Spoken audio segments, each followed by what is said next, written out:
Bruce was born on November 27, 1940 in San Francisco. His dad was traveling with the Peking Opera. He was a performer. And his wife, Grace, was expecting Bruce at the time. When Bruce Lee's parents, Lee Hoi-Chin and Grace, met each other, it was kind of a relationship that wasn't meant to be in the eyes of the family of Grace Lee. She came from a well-to-do family. They pretty much disowned her because of the fact that she was going with this struggling musician who at the time was a cook's help. Nevertheless, they fell in love and they started a family. And Grace loved Lee Hoi-Chin so much that she made the decision if her family didn't want to be in contact with her because of this, then that was okay with her. The benefit that Bruce had with his American citizenship was that in Asia, it's very traditional. There's certain things you have to follow. It's rigid. Thousands of years of this. You have to do this. You have to do that. And I don't think he followed that mold. From a very young age, Bruce was very mischievous. He was always into doing practical jokes on his family and friends, and there was more than one occasion that he would get in trouble by his father, Lee Hoi-Chin, because he would do certain things that a lot of people didn't think were so funny. For example, he and his sister Phoebe would be hanging outside on the balcony of their home, and there would be people walking on the street below, and Bruce would take things like water, or he would take things like little pebbles and he would drop them from high above from the balcony, and they would hit people, and then he would run and he would hide, and these people would think they're going crazy. They were getting hit with something they didn't know where it was coming from, but these type of things would sometimes get Bruce in trouble when his father found out.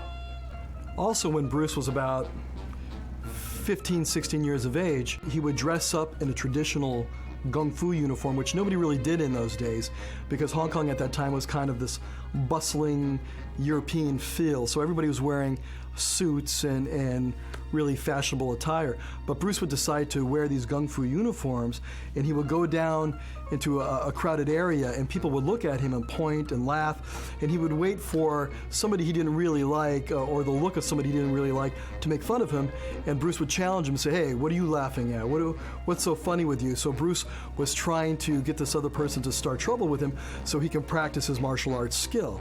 So this is something that he used to do on the weekends and was known for.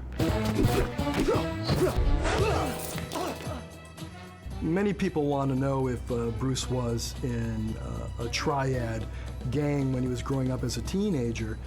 Well, let's just say that, many of these kids hung out in groups, and when you hang out in groups, sometimes you get labeled as a gang member or something like that. But many of these brothers that he trained with Yip Man were some of the people that were in his club. So yeah, you can call it a gang, you can call it friends, but these are people that he relied on, and his brothers relied on him if there was trouble in the streets. And one of those times was when his brother Robert came home. Robert was very young, and this is 1957, 58. He was at the local school and watching people playing soccer, and one of the players, an Englishman, kicked the ball and went over to his little brother Robert, and Robert took the ball and kicked it back, and by mistake it went over the fence, and they beat up Robert, and Robert came home all beaten up, and Bruce took his cousin Frank over to the school ground and decided to confront these soccer players.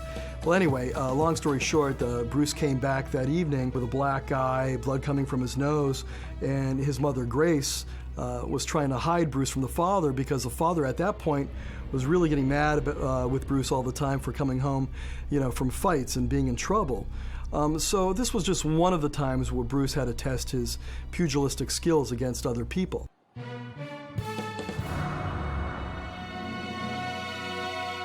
1, 2, 3 o'clock, 4 o'clock, rock. 5, 6, 7 o'clock, 8 o'clock, rock. 9, 10, 11 o'clock, 12 o'clock, rock. We're gonna rock around the clock tonight. Put your glad rags on. In his teen years, Bruce Lee was definitely a ladies' man. Many of the local girls thought he was handsome. He knew how to dress well. He knew how to present himself well. And he was just a cool person, an overall cool kid at that time, a teenager. Put into the factor that he was also a great dancer. He won the Cha-Cha Championship of Hong Kong. In fact, that he entered a competition with his brother Robert when Robert was around, I believe, 8 years old. And, they won. So Bruce had a lot going for him. He was cool, he was handsome, he knew how to dress, he had girlfriends. He was just a hip teenager, so he was kind of ahead of the curve at that time. He's able to apply this dance into his martial arts as far as the rhythms are concerned. Different broken rhythm, the flow, and also it's helped him with his fight choreography, because if you look at what he does, he has a natural rhythm with what he does when he fights on screen. And the correlation here is really interesting because he understands it innately. And what happens is, if you look at Jackie Chan and what John Woo does, Jackie Chan watches Gene Kelly movies. That's where he gets his, and Fred Astaire movies. He gets his inspiration there before he choreographs a fight scene. John Woo watches Seven Brides for Seven Brothers and West Side Story before he choreographs an action scene. So there's a connection there. I mean, these are three of the best action people in the world. When Bruce was going to school in Hong Kong, he fought a couple of times in boxing. He took up the art of boxing. He loved boxing. Even from a young age, he thought that boxers had this mystery about them and this coolness about them that he really liked. So he thought that he would one day be this boxer. And this is during the same training with Master Ip Man. And so he was involved with a couple of competitions at his school, and he won. He won both of them, and from there got a reputation of this cocky kid that can not only fight well in traditional Chinese martial art, but also boxing, mostly a Western art as well. The reason Bruce got into the martial arts was because during his youth, he would have run-ins with kids his age, and his parents were concerned that he had to defend himself. So their parents introduced him to Yip Man, and that's when he studied Wing Chun Kung Fu.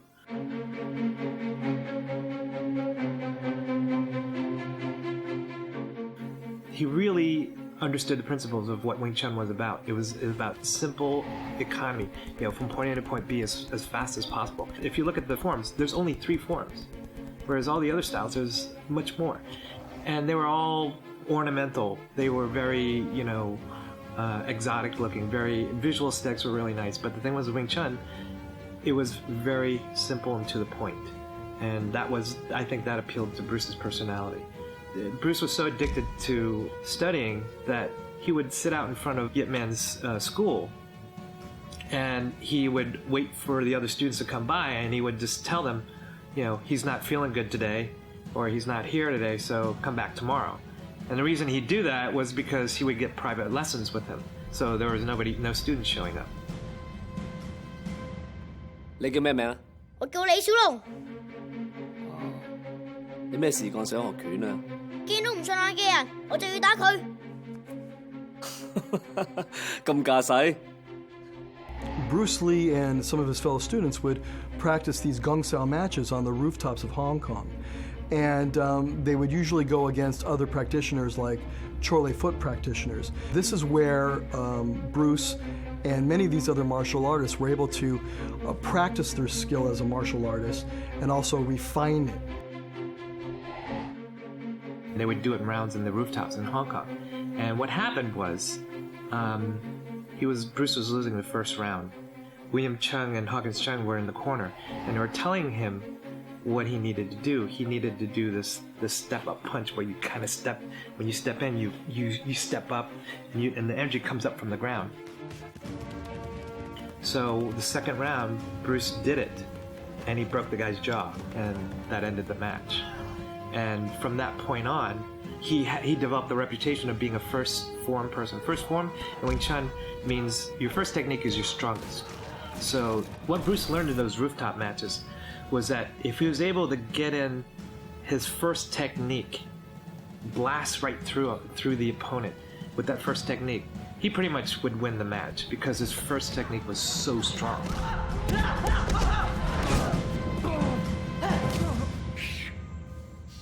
Bruce would train with Yip Man for maybe about 4 years before he came here to the United States. His training wasn't complete. And the thing was when he came here to the United States, he had to figure out different ways to enhance his training. And he would look at other people, see what they're doing. And he would just, that's how he evolved. His kicks, he'd throw more kicks.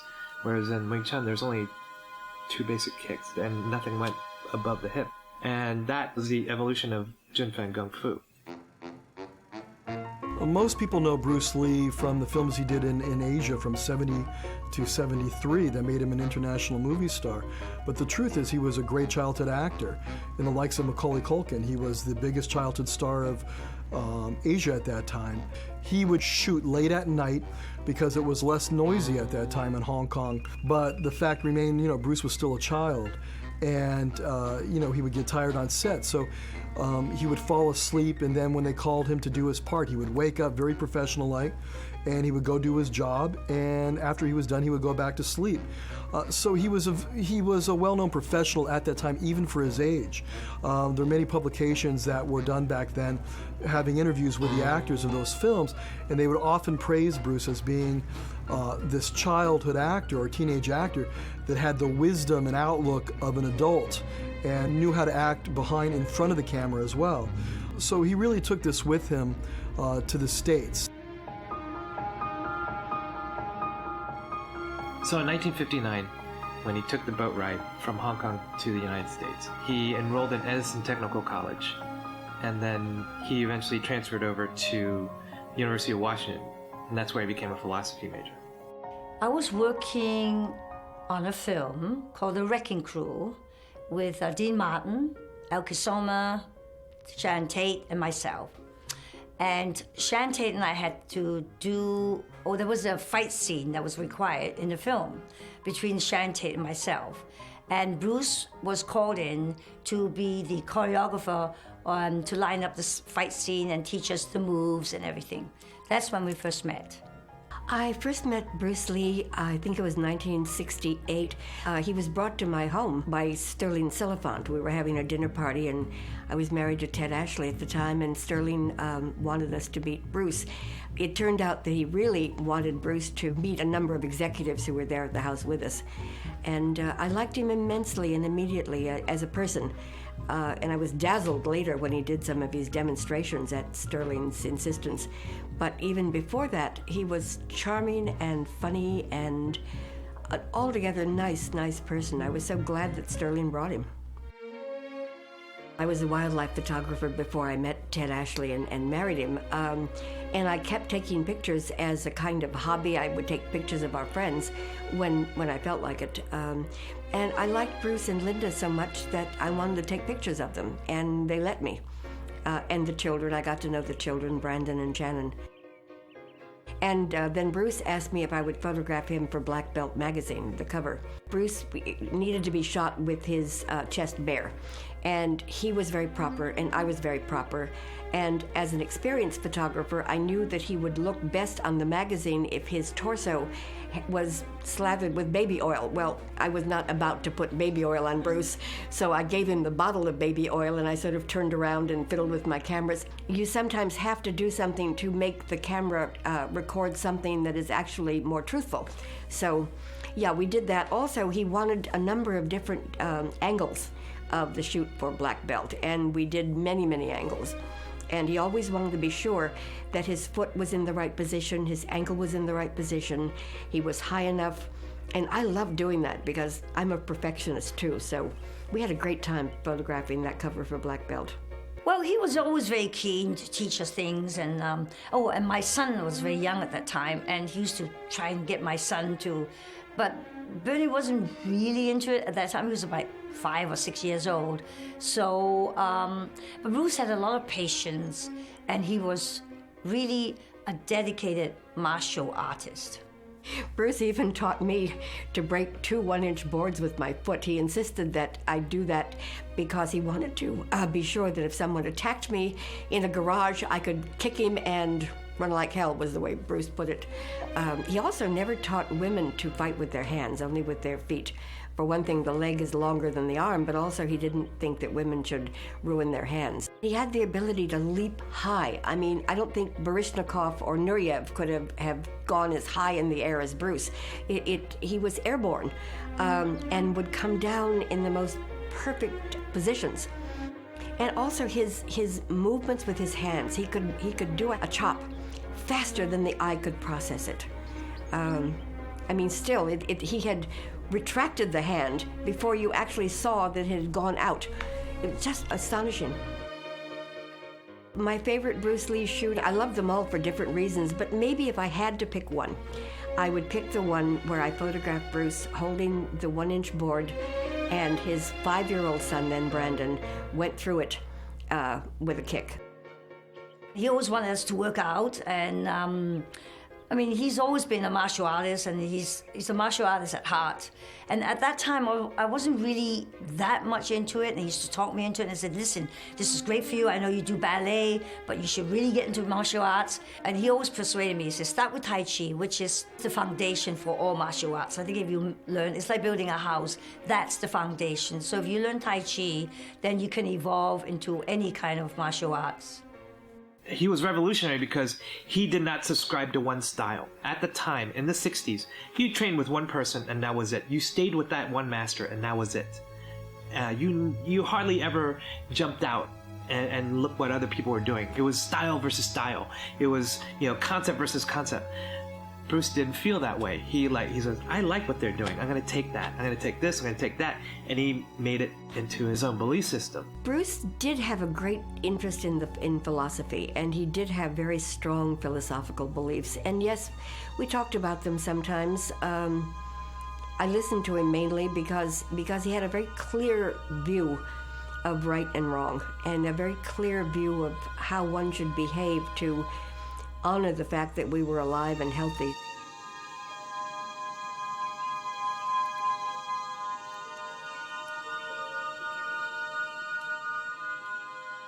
I think because of martial arts and the whole being of being in the martial arts and being aware of Taoism, Buddhism, you cannot help but become philosophical and try to have a better understanding of the world you live in and the environment you're in. Even at a young age, Bruce Lee was very philosophical. In his early teens, up until he was 18, 19, he would constantly be involved with writing poetry and philosophy as a teenager, sometimes to his girlfriends at the time and other times just for his own benefit. So I always think that he was martially involved, not only in the physical, but also in the philosophical. He always had an interest on a deeper level about humanity and their characteristics. One of the reasons he was having a tough time at that time in Hollywood was because he would not do anything demeaning. He would not demean his Asian culture. He wouldn't do anything that was insulting to that culture. And because of that, he turned down things that could have made considerable money for him because he had a sense of honor and responsibility. In fact, Tiana Silliphant, Sterling Silliphant's wife, told me that he had urged her when she first came to Hollywood not to do anything in film that was demeaning to her. And she said she turned down things too because she didn't want to admit to Bruce that she had insulted their heritage. When Bruce first came to Hollywood, he experienced a lot of racism. He was turning down a lot of roles for these stereotypical Asian, what he would call hop-along Wongs, these stereotypical thick accented, submissive males, and that was not him at all. So he had a hard time, trying to make ends meet and try to make it as an actor. So he started training some Hollywood people that would write stuff for him or get him, certain parts where he didn't have to play the stereotypical roles. For example, the TV series Kung Fu. It was originally his idea. If I remember correctly, it was going to be a movie. But what happened was it ended up going to a Caucasian guy, David Carradine, who did his part. I think we were having lunch one day, and he comes to me and he says, I am going to do this series, Nancy, called Kung Fu in Hollywood. Sterling wants me to be in it, and I'm just perfect for it. So I said, well, what's it about? He said, oh, it's about this guy doing Kung Fu, and he goes through he's living in the West, and I'm listening to this, and I'm going, I don't know, Bruce. He said, what do you mean? I said, I don't know if Hollywood's ready for Asian man, Chinese man, to star in a series. Now, you have to remember it was back in the 70s. And he said, no. He said, I bet you. Bruce liked to bet. And I said, okay. We bet, I think it was $10. And unfortunately, he was perfect for the role, but he didn't get the role, and he passed away later on. After finishing Green Hornet, when he was trying to find work, he'd work on The Wrecking Crew, Blondie, Ironsides, Marlowe. I think he was trying to figure out how he was going to make it here. And the thing was, he was trying to make it here, but not on Hollywood's terms. It was more his terms. How am I going to do it without selling out my race?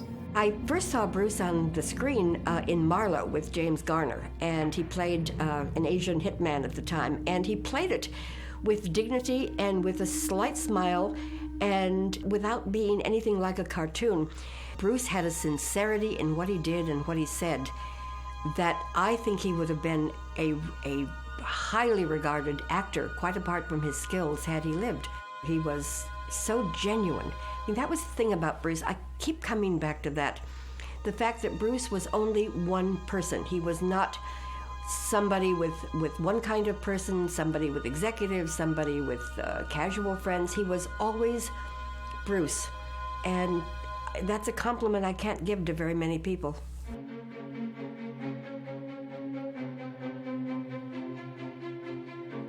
The Big Boss. That was Bruce's first film in Hong Kong. I think it was very important because he started really showing what he could really do. There were some real hokey incidents, in the fight, like the guy with the body as he went through, and some of the trampoline jumps. But this is what I love about him. He made it real for him. When you watched the fight, you really felt for him. You really were behind him because of the way he expressed himself. I remember I was in Hong Kong when his film they had the first screening. And I remember people telling me about it, that they were so amazed that he lit up the screen and they couldn't believe it. He really got it all together. And I mean, it was just he brought martial arts Kung Fu to a whole new height. Fist of Fury was probably the most energetic performance out of all his 4 films. I think it showcased the raw energy of him as a film fighter. That was when he started spreading his wings.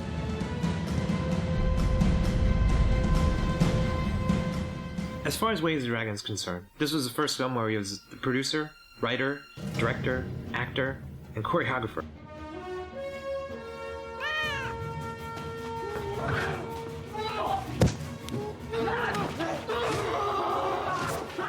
Way of the Dragon is one of my favorite Bruce Lee movies for several reasons. One, there was humor. There was a subtle humor within the fights, but it was still intense. Each fight was different. When he fought Chuck Norris at the end, there was a strategy. There was a strategy that he had to figure out because he was getting beat in the beginning. Then he found his own rhythm. He started dancing, started moving, the broken rhythm, and that started throwing him off. There's a strategy behind it. And what was really interesting about that fight was at the end, when he killed Chuck Norris, it was like it's no longer a game. When the camera zoomed in on him, you saw that sorrow, that like, oh my God, it was a life-changing decision. I have to kill this guy. Because up to that point, it was all for fun. Every time I watch it, I always learn. He knew all his angles. He knew his edit points on where to cut and where to change the camera. I learned so much from him. I'm indebted to the guy.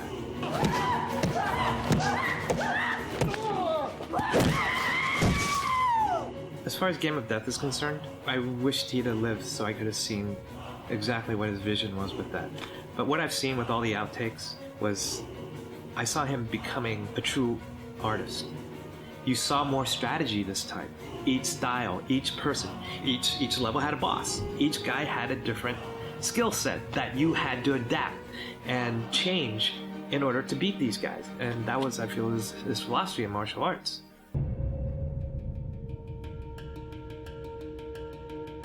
Unfortunately, we had lunch and with Raymond Chow, three of us, and talked about doing a film together, probably a martial arts project because he was doing martial arts. And he said, Nancy, and when he talks, he's full of energy. He said, we got to work together. We got to do something. And the next day, Bruce passed away. The morning of the day he died, I talked to him on the phone. I had seen Enter the Dragon at a special screening the night before, and we called him to tell him not only how wonderful he was, but what a tremendous star he was, and how proud he was going to be of that movie, and what a huge success it was going to be.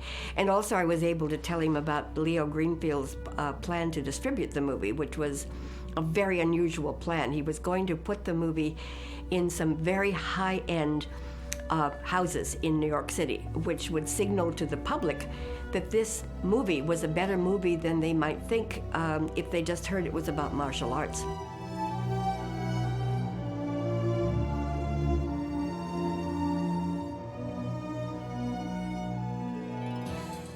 Enter the Dragon was his introduction to the West. The film stock was 1,000 times better than what they had in Hong Kong at the time.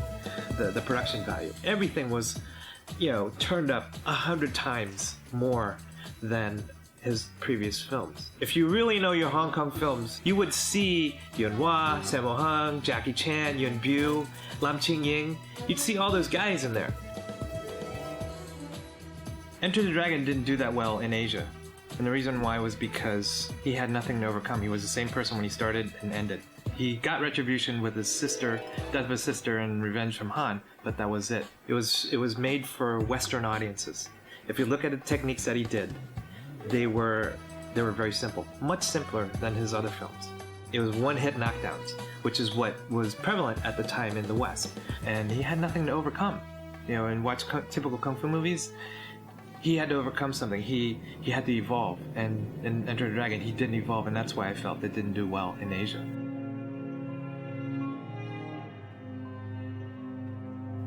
I miss Bruce. I really do. I'm so sorry that he passed away so young, because I think he had a lot to contribute, and who knows? If he had, lived longer, that he might have produced some and been in some wonderful films for us to enjoy. That's the sad part, that we didn't get to see him fulfill himself as a person, as a martial artist, as a philosopher. It's just such a waste. I think Bruce's gift to the people of Hong Kong and to the people of the world is to find your own truth in life.